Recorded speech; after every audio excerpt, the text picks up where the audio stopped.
মার্কিন যুক্তরাষ্ট্র এখনও বিশ্বের সবথেকে পরাক্রমশালী সামরিক বাহিনী। তাদের হাতে চিরাচরিত অস্ত্রের যে ভাণ্ডার আছে তা অন্য যে কোনো দেশের থেকে বেশি। তবে মার্কিন বাহিনী এখনও বেশি নির্ভর করে নির্ভুলভাবে আঘাত করতে পারে এমন ব্যয়বহুল অস্ত্রের উপরে।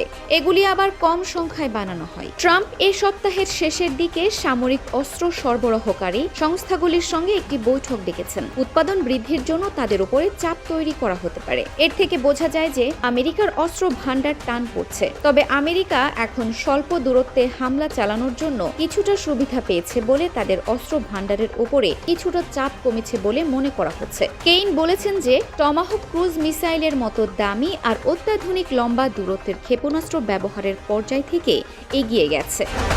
মার্কিন বিমান বাহিনী এখন তুলনামূলকভাবে কম মূল্যের JDAM বোমার মতো অস্ত্র ব্যবহার করছে। এগুলি লক্ষ্যবস্তুর ওপরে সরাসরি নিক্ষেপ করা যায়। অনেক দূর থেকে প্রাথমিক হামলা চালানোর পরে যুক্তরাষ্ট্র এখন তুলনামূলক কম দামি ক্ষেপণাস্ত্র আর বোমা ব্যবহার করতে পারে।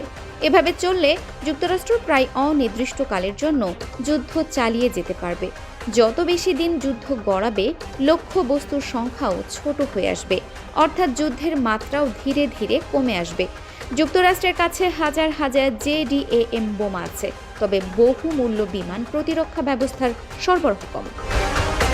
ইরানের পক্ষে যদি এখনও ব্যালিস্টিক মিসাইল উৎক্ষেপণ করার ক্ষমতা থেকে থাকে, তাহলে এই সীমিত সংখ্যক প্যাট্রিয়টের মজুদেও টান পড়বে। মার্কিন যুক্তরাষ্ট্রের কাছে প্রায় 1600টি প্যাট্রিয়ট মিসাইল আছে। এই সংখ্যাটা সম্প্রতি কমে এসেছে। তিনি বলছিলেন, যুক্তরাষ্ট্র যদি বিমান থেকে ভূমিতে যুদ্ধ দীর্ঘ সময় ধরে চালাতে পারে, তাহলে বিমান প্রতিরোধের লড়াই আরও অনিশ্চিত হয়ে পড়বে। যদি প্রেসিডেন্ট ট্রাম্প প্যাট্রিয়টের সংখ্যা আরও কমিয়ে ফেলতে চান, তাহলে আমার মতে ইরানিদের পরাস্ত করতে পারবো আমরা। তবে সেক্ষেত্রে প্রশান্ত মহাসাগরীয় অঞ্চলে যদি কোনো সংঘাত তৈরি হয়, তখন সমস্যা তৈরি হবে। তবে অস্ত্রের মজুদ নিয়ে যে একটা চিন্তা আছে সেটা স্পষ্ট। সপ্তাহের শেষ দিকে যুক্তরাষ্ট্রের সামরিক সরঞ্জাম উৎপাদনকারীদের সঙ্গে বৈঠক করবেন।